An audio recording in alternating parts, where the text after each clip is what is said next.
Magaala bulchiisa naannoo Tigray kataate Maqalee keessatti jiraattonni akka jedhanitti buufanni boba'aa irraa argatan hundumtuu cufaa waan nyaatamus dhumaa fi gatiin ittiin nyaata bitatan namoota harka caalaaf kan danda'amu hin taane.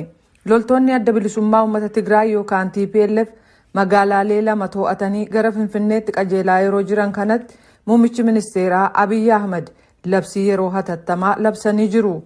Dubbii Himan ministiri dantaalaa United States Ned Price waa'ee hojjetoonni tokkummaa mootummootaa hedduun mootummaa Itiyoophiyaan hidhamuu gabaasaa dhaga'amu ilaalchisee gaafatamanii akkas jedhan. If confirmed, we would similarly condemn arrests of UN staff members based on ethnicity. We understand from reports, as you alluded to, that those arrested are Tigrayan. Ethiopian government security force harassment and detention. Kun dhugaa taanaan hojjetoota tokkummaa mootummootaa gosaan adda baasanii hidhuu ni balaaleffanna. Gabaasa ba'eerraa akka hubannee fi akkuma atiyyuu jette kanneen hidhaman kun dhalattoota Tigray. Humnootiin nageenyaa kan mootummaa Itiyoophiyaa gosarratti hirkatanii doorsisaa fi hidhaa gaggeessuu gonkumaa akka fudhatama qabu miti. Gama kaaniin kan haaloo ba'uuf jecha tarkaanfii TPLF fudhatus qixxee balaaleffanna. Gamni hundinuu gocha akkasii dhaabanii mirga namoomaa fi seeraaf buluu akka kabajan gaafannaa jedhan Ned Price.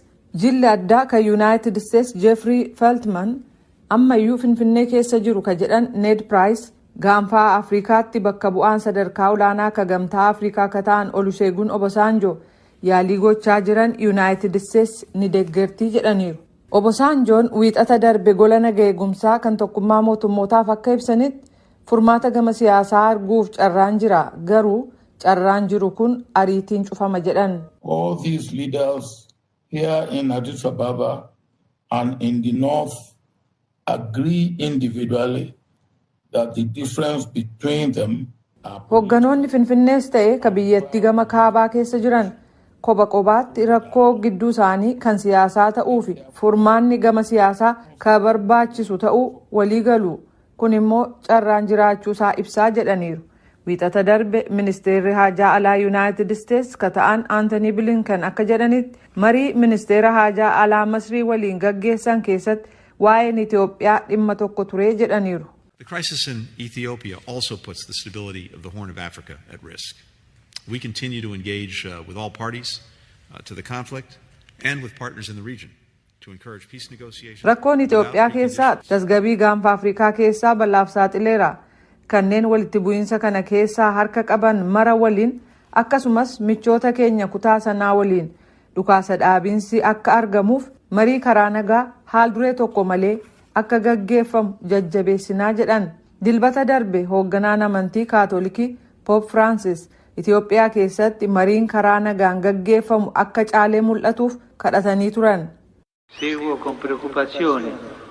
I follow with concern the news coming from the Horn of Africa, in particular from Ethiopia, affected by a conflict that has been going Oduu gaanfa on for Afrikaa more irraa than a dhufu year. yaaddoodhaan hordofa.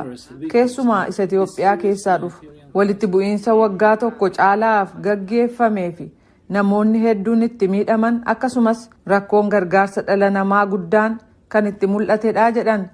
Dubbii Himan ministiri haajaa alaa United States Ned Price akka jedhanitti Finfinneen yeroo ammaa tasgabbii qabdi.